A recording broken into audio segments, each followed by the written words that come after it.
The current definition of education technology specifically uses the term facilitation in respect to learning, to emphasize the fact that learning is controlled by the learner.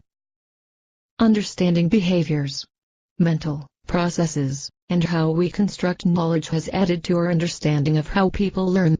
Assessment and evaluation are critical to evaluating successful implementation, although paper and pencil tests are challenged when assessing higher-level learning.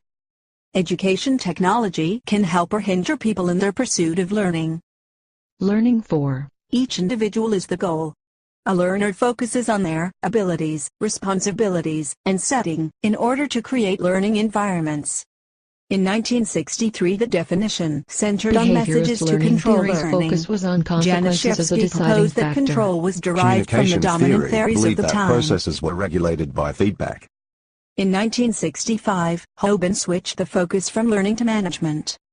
In the 70s, the focus was on instruction, problem solving, and design. For example, the Commission on Instructional Technology used the expression, "bring about more effective instruction." Learners are not specifically mentioned in these definitions.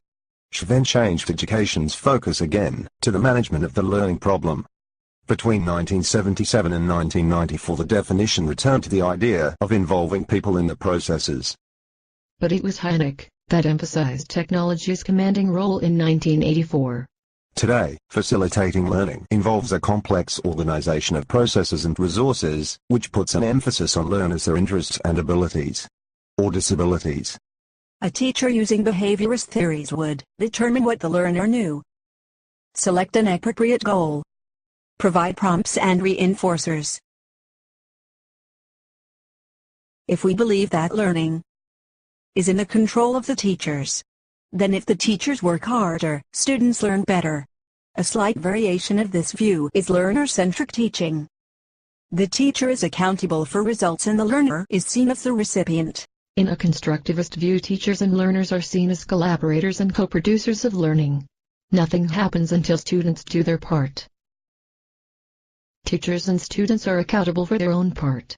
As a parent, B.F. Skinner became interested in applying operant conditioning to academia. He created a teaching machine. His strategies became the technologies of teaching. Programmed tutoring replaced self-instruction. Tutoring added social reinforcers versus Direct mere instruction instruction provides answers. fast-paced, continuous responses and reinforcers. Behaviorism demonstrated that it is possible to achieve dramatic test gains through analysis of tasks, division into small steps, precise specifications, responses and feedback. Programmed instruction demonstrated that learners could work effectively at their own pace. The problem with behavioral techniques is that the knowledge learned tends to be forgotten outside the classroom. Cognitivism attempts to explain the mental function information processing theory addressed the process children develop classification systems in which they assimilated and long-term information. New imaging technology allows neuroscientists to observe mental theories focus on the presentation of content so it makes sense, is easy to remember, and expands the learner's mental schemata. Computers have advanced cognitivism from reception to engagement. From the classroom to the real world. From text to multiple representations. From coverage to mastery.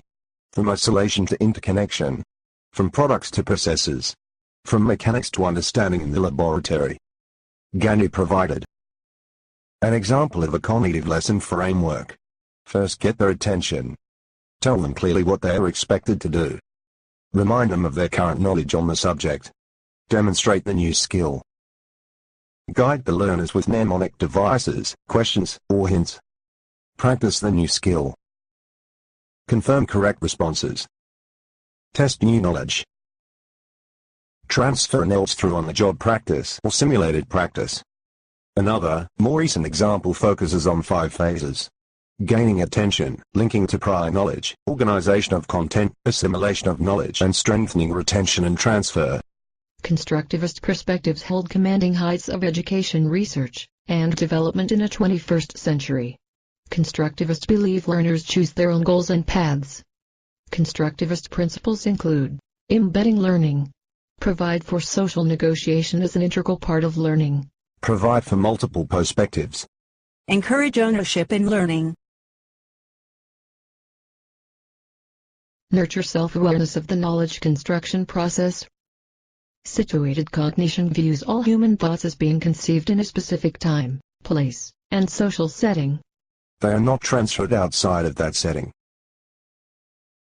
The Cognition and Technology group at Vanderbilt used active realistic stories versus lectures. These video materials have often been cited for multimedia design within constructivist frameworks. Problem-based learning has been used in medical education for decades. These environments overlap anchored instruction, but emphasize first-hand involvement versus observation. Vygotsky's sociocultural knowledge is represented best in collaborative learning. Computer collaborative learning is presently the most prominent type of collaborative learning. Assessment in these classrooms must be authentic, focused on performance, use complex and meaningful activities, be based on construction of knowledge, and be conducted through observation, presentation, and other realistic, real-world-based activities. This presentation on learning facilitation through education technology has been based on Chapter 2 of the book Education Technology.